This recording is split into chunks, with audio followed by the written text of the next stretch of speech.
Bismillahirrahmanirrahim.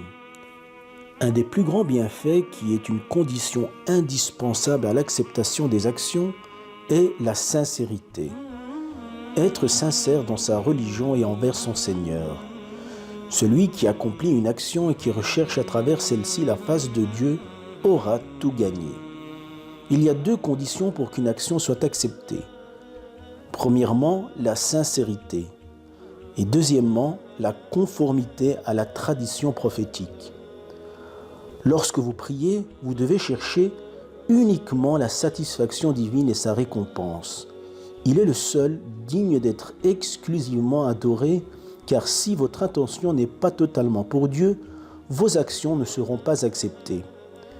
Si jamais vous donnez des associés à Dieu, toutes vos œuvres seront réduites à néant et vous serez du nombre des perdants.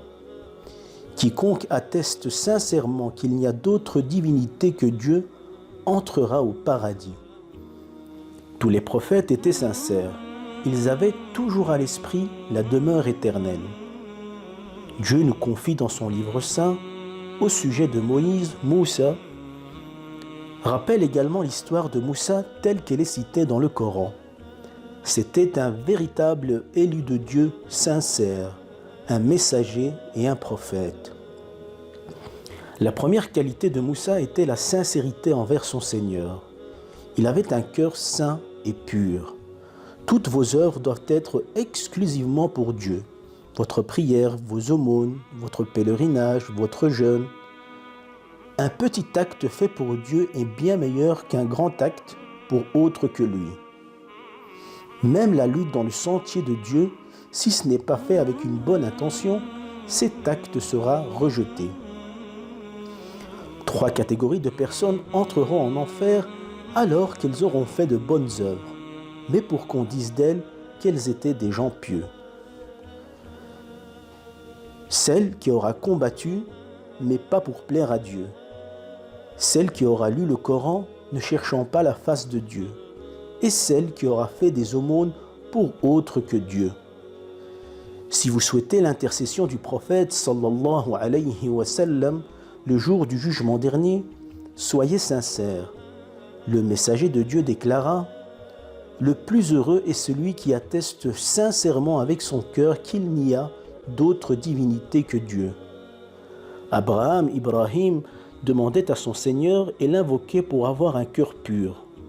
Ce qui démontre la sincérité, ce sont les actes faits en secret, à l'abri des regards.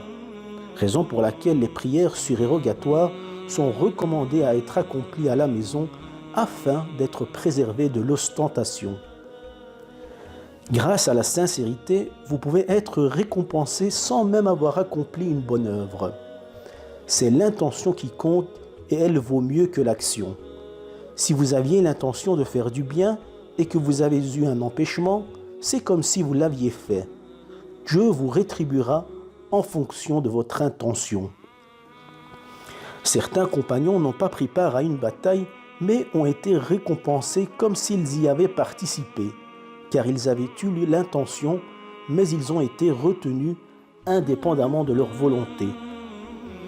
Même Satan n'a aucun pouvoir sur les croyants sincères, car il cherche à égarer tous les êtres humains, mais ne peut rien faire face aux sincères, car ils sont dévoués à leur Seigneur. Le sincère se pose chaque fois la question avant de faire un pas, pourquoi le fait-il? Il remet constamment en question son intention. Pourquoi prie-t-il? Pourquoi fait-il des aumônes et nourrit-il les pauvres? Pour plaire à son Seigneur et par amour pour lui, sans attendre ni récompense, ni remerciement, ni éloge des gens. Même pour vos besoins quotidiens, vous pouvez être récompensé si votre intention est bonne. Vous pouvez être rétribué pour votre sommeil si vous avez l'intention de vous reposer afin d'être en forme pour vous lever et accomplir la prière de l'aube. De même pour la nourriture, si vous mangez avec l'intention de prendre des forces afin d'être capable d'adorer votre Seigneur, vous serez également récompensé. Quand l'intention est sincère, elle est toujours bénéfique.